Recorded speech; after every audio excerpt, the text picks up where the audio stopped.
స్వరము నీ కొరకే. యాకోబు పత్రిక 1వ అధ్యాయము. నా సహోదరులారా, మీ విశ్వాసమునకు కలుగు పరీక్ష ఓర్పును పుట్టించును అని ఎరిగి మీరు విశ్వాసులా? ఏమండి, మీరు విశ్వాసులా? మీరు దేవుణ్ణి నమ్మిన వారా? క్రీస్తు రక్తంలో కడగబడిన వారా? క్రీస్తు బిడలుగా పిలువబడుతున్నారా? మారు మనసు పొందాను అని చెప్పి ధైర్యంగా చెప్పగలుగుతున్నారా?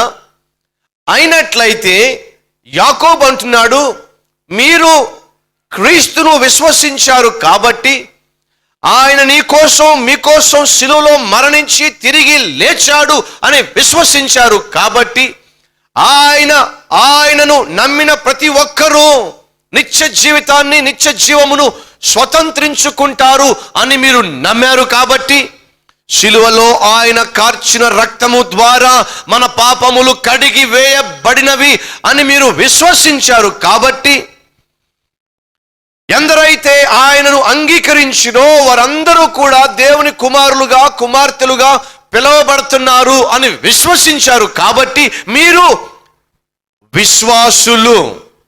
మనకి పేరేమిటంట? విశ్వాసులు, బిలీవర్స్. ఈ విశ్వాసము కలిగిన విశ్వాసులు వారు ఆత్మీయ యాత్రలో ముందుకు సాగుతున్నప్పుడు వారి విశ్వాసము ఏం చేయబడుతుందట? పరీక్షించబడుతుందట. ఈరోజు మన జీవితాల్లో చాలా మంది టెస్ట్ మనీస్ చెప్తున్నారు. ఏం చెప్తున్నారు? Testimonies. Without test there is no testimony. అవునా కదా? Testimony starts with test. కావాలి చూసుకోండి. టెస్ట్ లేకుండా టెస్ట్ మనీ రాదు. పరీక్ష లేకుండా మన జీవితంలో విజయాన్ని మనం చూడలేం. విశ్వాస యాత్రలో మనం జయశాలులుగా ముందుకు సాగాలంటే మన విశ్వాసము పరీక్షించబడాలి, పుటమి వేయబడాలి. అలా పరీక్షించబడిన తరువాత మనము ఏం చేయబడతామట? సంపూర్ణంగా మనలో ఉన్న మలినము మన నుంచి తీసివేయబడి పరిపూర్ణమైన సువర్ణం వలె మనం బయటకు వస్తామని చెప్పి బైబిల్ సెలవిస్తూ ఉంది. భక్తుడు అంటున్నాడు యాకోబు ఏమని? మీ విశ్వాసము పరీక్షింపబడినప్పుడు, మీ విశ్వాసము పరీక్షింపబడినప్పుడు మీరేం పొందుకుంటారట? ఓర్పును పొందుకుంటారు. మీలో ఇంకా ఎవరికైనా ఓర్పు కావలసినంత లేదా అంటే అర్థం ఏమిటి? మీరు ఇంకా పరీక్షలో పాస్ కాలేదు. ఇంకా మీరు కస్సు బుస్సులేనా? ఇంకా మీలో విసుగు, ఇంకా మీలో కోపము, ఇంకా మీలో ప్రతి చిన్నదానికి ఎగిరి పడే తత్వము, ప్రతి చిన్నదానికి రుసరుసలాడే తత్వం మీలో ఉన్నదా? విశ్వాసులు అని పిలువబడమాకండి, బిలీవర్స్ అని చెప్పుకోమాకండి, మేము దేవుణ్ణి నమ్ముకున్నామండి అని అనమాకండి. ఎందుకో తెలుసా? నీవు విశ్వాసి అయినట్లయితే, నీ విశ్వాసము పరీక్షించబడినట్లయితే, ఆ పరీక్షలో నువ్వు పాస్ అయినట్లయితే నీకొచ్చే అవార్డు ఏమిటో తెలుసా? నీవు ఓర్పు కలిగిన వాడివి, నీవు ఓర్పు కలిగిన దానివి. ఈ అవార్డు దేవుడు ఎప్పుడైనా నీకు ఇచ్చాడా? కల్వరి టెంపుల్లోనండి ఆ బ్రదర్కున్నంత ఓర్పు ఇంకెవ్వరికి లేదండి. కల్వరి టెంపుల్లోనండి ఆ సిస్టర్కున్నంత ఓర్పు ఇంకెవరికి లేదండి అని ఎంత ఎక్కువ మందికి అవార్డు ఇవ్వగలడు? లేదా కల్వరి టెంపుల్లోనండి ఆ బ్రదర్కున్న ఆవేశం, ఆ బ్రదర్కున్న కోపం, ఆ బ్రదర్కున్న అనే అవార్డు వస్తుందా? లేదాగా. ఈరోజు వాక్యం వింటున్న మీలో సిస్టర్స్, ఒకవేళ దేవుడు చూసినట్లయితే ఈ సిస్టర్కున్న కోపము కల్వరి టెంపుల్లో ఇంకెవరికి లేదండి. ఈ సిస్టర్కి కాస్త చిర్రెత్తిందండి, ఇంకంతే సంగతులండి. ఆమెకి ఆవేశం వస్తే ఇంక ఆగదండి. ఇల్లు పీకి పందిరు కూడా వేయదండి. కొంతమంది పందిరేస్తారు, ఇప్పుడు కాస్త పెరిగారు, ఇప్పుడు పందిరు కూడా వేయటలా. ఇంకా మీలో ఆవేశము, ఇంకా మీలో కోపము, ఇంకా మీలో ప్రతి ప్రతి చిన్నదానికి అలిగే తత్వము, ప్రతి చిన్నదానికి అనవసరంగా నోరు జారే తత్వము ఉన్నట్లయితే మీ విశ్వాసము పరీక్షించబడలేదు. విశ్వాసులు అని పిలువబడడానికి ఏ అర్హత మీకు లేదు. ఎందుకంటే భక్తుడిని యాకోబు అంటున్నాడు, మీ విశ్వాసం పరీక్షింపబడినప్పుడు ఓర్పు మీలో కనిపిస్తుంది. కనిపిస్తుందా ప్రియ సహోదరులు సహోదరులు మీలో ఓర్పు? లాస్ట్ 6 months బ్యాక్ కన్నా ఇప్పుడు మీలో ఓర్పు పెరిగిందా? అంతకు ముందు కన్నా ఇప్పుడు మీరు ఎక్కువ సహనాన్ని, ఎక్కువ ఓపికను కనపరచగలుగుతున్నారా? అలా కాని పక్షంలో మీరు ఆత్మీయంగా ఎదుగుటలేదు. ఓర్పు నిరీక్షణను పుట్టిస్తుంది. ఓర్పు విశ్వాసాన్ని పుట్టిస్తుంది. ఎప్పుడు ఓర్చుకుంటావు?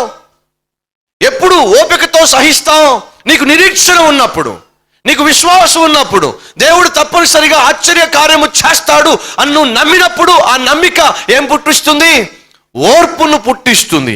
దేవుడు అబ్రహామును పిలిచాడు. అబ్రహామును పిలిచినప్పుడు దేవుడు చెప్పాడు, నీకు బిడ్డను ఇస్తాను, నీకు వాగ్దాన పుత్రుణ్ణి ఇస్తాను, జనమునకు తండ్రిగా నిన్ను చేస్తాను, రా నీ వారి నుంచి, నీ దేశము నుంచి, నీ సమస్తమును విడిచిపెట్టి నన్ను వెంబడించు అని అబ్రహాముకు దేవుడు చెప్పినప్పుడు అబ్రహాము దేవునిని ఏం చేశాడట? నమ్మెను. అబ్రహాము దేవుణ్ణి నమ్మెను, అది అతనికి నీతిగా ఎంచబడెను. అబ్రహాము దేవుణ్ణి నమ్మాడు, విశ్వసించాడు. ఆ విశ్వాసం ఏం చేసిందట? ఆ విశ్వాసం ఏం చేయబడిందట? పరీక్షించబడింది. ఎంతకాలం పరీక్షించబడిందో తెలుసా? అబ్రహాము నిజంగా నన్ను నమ్మాడా? అబ్రహాం నిజంగా నన్ను విశ్వసించాడా? అయితే ఆ విశ్వాసానికి పరీక్ష పెడతాను అని చెప్పి దేవుడు పరీక్ష పెట్టాడండి. ఆ పరీక్షా కాలం ఎంతో తెలుసా?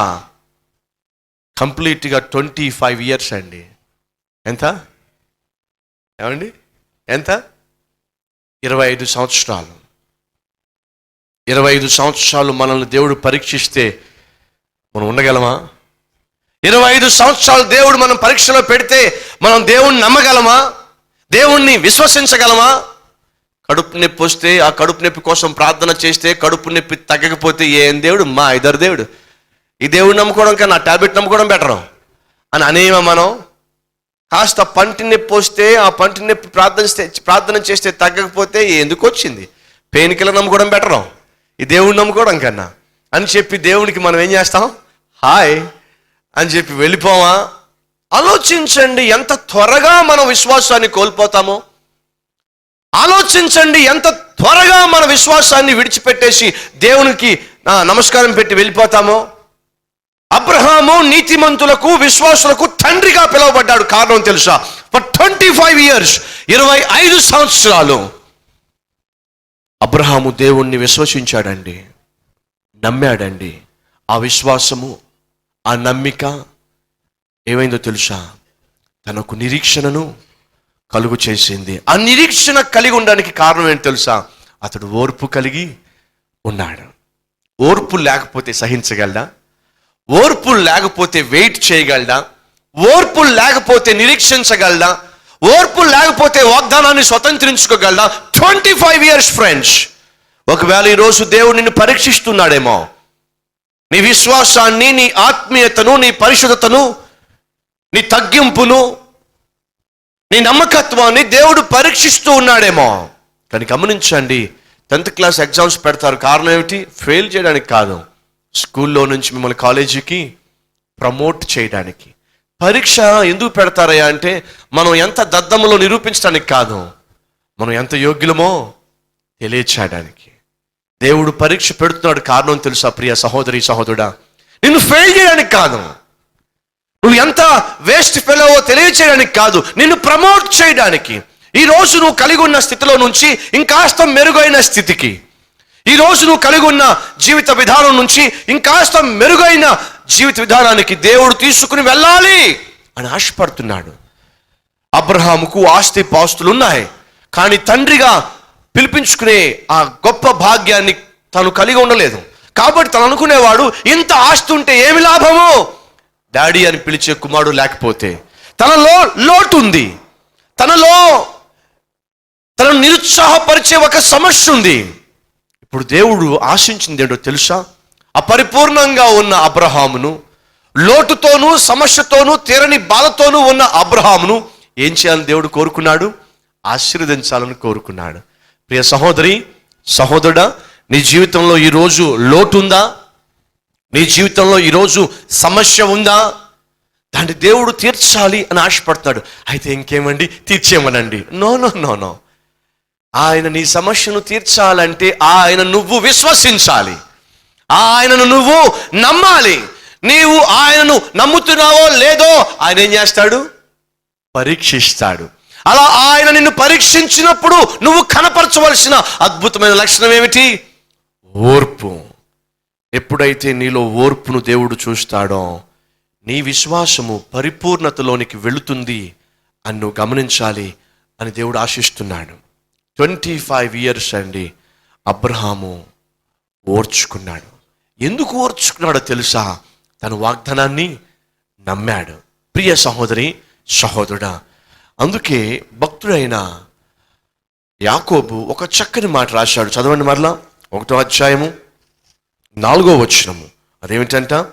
మీరు సంపూర్ణులను అనునాంగులను ఏ విషయములోనైనను కొదువలేని వారునై ఉండునట్లు ఓర్పు తన క్రియను కొనసాగింపనీయండి.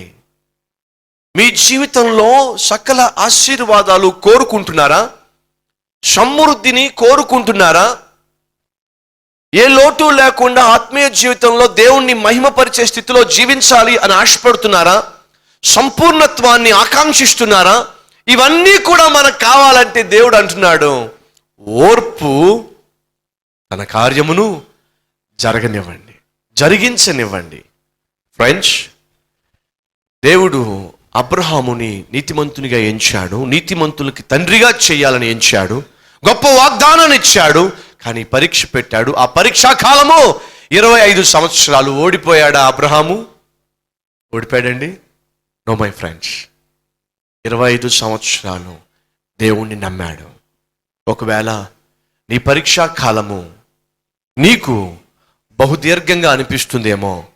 అప్పుడు నువ్వు అంటున్నావు, ప్రభువా పరీక్ష పెట్టొచ్చు కానీ మరీ ఇంత పరీక్ష, నా విశ్వాసాన్ని పరీక్ష పెట్టొచ్చు కానీ మరి ఇంతకాలమా, నా ఓర్పును నా సహనాన్ని పరీక్ష పెట్టొచ్చు కానీ మరి ఇంత భయంకరంగానా?